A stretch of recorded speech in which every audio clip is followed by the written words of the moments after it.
उद्या उद्धव ठाकरेंची सेना बाळासाहेबांचा विचार राखणार की राहुल गांधींच्या पावलांवर पाऊल ठेवून तुष्टीकरण करणार बघूया। वक्फ विधेयक सादर होण्याच्या पार्श्वभूमीवर फडणवीसांचं ट्विट।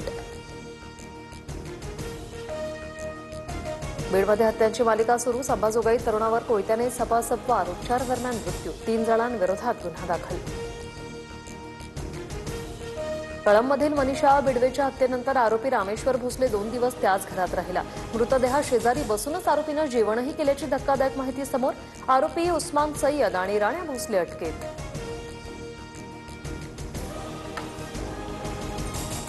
अदानी समूहाने देवनार डम्पिंग ग्राउंडची जागा स्वच्छ करून मागितली। याचं मुंबई पालिकेवर ओझं म्हणून अदानींना मदत करण्यासाठी सरकारने घनकचरा टॅक्स लावला।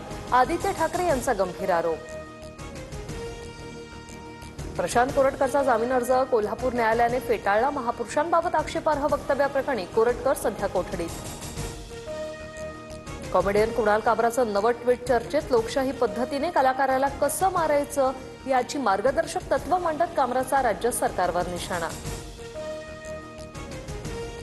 कुणाल काबराच्या 2 फेब्रुवारीच्या शोमधील प्रेक्षकांनाही पोलिसांकडून समन्स। नया भारत शोमध्ये उपस्थित प्रेक्षकांचे जबाब नोंदवले जाणार। काही प्रेक्षकांचे जबाब नोंदवण्यास सुरुवात झाल्याची माहिती। राज ठाकरेंच्या शिवतीर्थ निवासाने उद्या सकाळी 11 वाजता बैठक। मनसे नेते, सरचिटणीस आणि प्रमुख पदाधिकारी उपस्थित राहणार। पदाधिकाऱ्यांसाठी कामाचं स्वरूप जाहीर करणार। राज्यातील अनेक भागात ढगाळ वातावरण। कोकण किनारपट्टीला येलो तर जळगाव, नाशिक, अहिल्यानगरला ऑरेंज अलर्ट जारी। कोल्हापुरात गारांचा पाऊस। सातारा, जालना, संभाजीनगरात गारपिटीची शक्यता। जेजुरी गडावरील भंडाऱ्यात भेसळ। भाविकांच्या आरोग्यासह जेजुरी गडालाही धोका।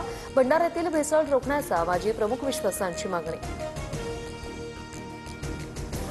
जेजुरीच्या माजी विश्वासांच्या म्हणण्याप्रमाणे दगडाची आधीपासून झीज होते। याचा परिणाम माणसांवर होतोय का याची योग्य तपासणी करू।